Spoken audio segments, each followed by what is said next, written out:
This is Anti-Imperialist Front TV news for the week beginning December 14th, 2020.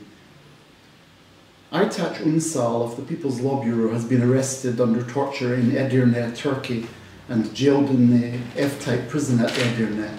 Aytaç Ünsal had been released after a prolonged death-fast resistance against persecution in Turkey directed at those lawyers who defend their clients contrary to the dictates of the government in Turkey. He stayed at a house of resistance in Küçükharmutlu, Istanbul, but this was attacked by the police on November 23rd, and the persecution continues. But as we and the People's Front say, we are right, we will win. Down with fascism, long live our struggle. Aytaç Ünsal is our honour.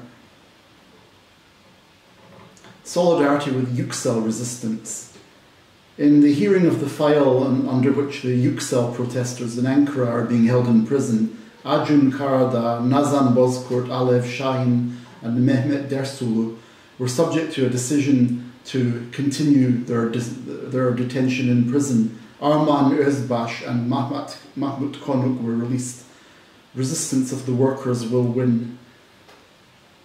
Repression is not confined to Turkey, of course.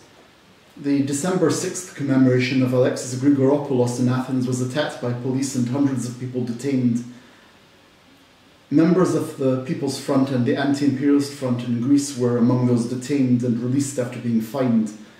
Clearly the Greek state is receiving lessons in repression from the Turkish one. But of course fascism is an international system.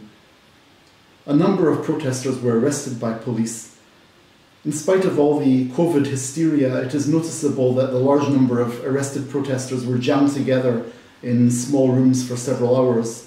More than 400 people were arrested and 139 detained. In Tirana, the capital of Albania, a policeman shot dead a young man named Claudian Rasha for breaking COVID curfew. Like crackdowns in Greece, this has been part of a pattern of increasing state repression throughout the world, using the coronavirus as a pretext. In Tirana, hundreds of people rioted and some windows in the mayor's office and government ministries were broken. The policeman has been arrested. According to the police, he did not use his firearm in accordance with the law. The Peruvian oligarchy, the collaborator with imperialism, detained 67 revolutionaries in order to prevent the struggle of the revolutionaries of Movadef from calling for a new constitution for the people. It is not a crime to call for a constitution that benefits the people and is by the people, and in which the rights and freedoms of the people will be guaranteed. End repression of Movadef. Immediate release for those who have been taken into custody. An international conference took place in Mexico for political prisoners in Mexico, Peru, and Latin America generally, and all over the world. Freedom for Dr. Abimael Guzman, freedom for all political prisoners. The People's Front, the Anti-Imperialist Front, Group Yorum, and the People's Law Bureau participated also in this. In France, there have been large-scale protests and some violence in reaction to an attempt to introduce a new so-called security law banning photographs being taken of police. The protests were severe enough to make the authorities withdraw the law for redrafting. The tendency of reactionary leaders of Arab states to normalize relations with Israel continues, with Morocco being the latest.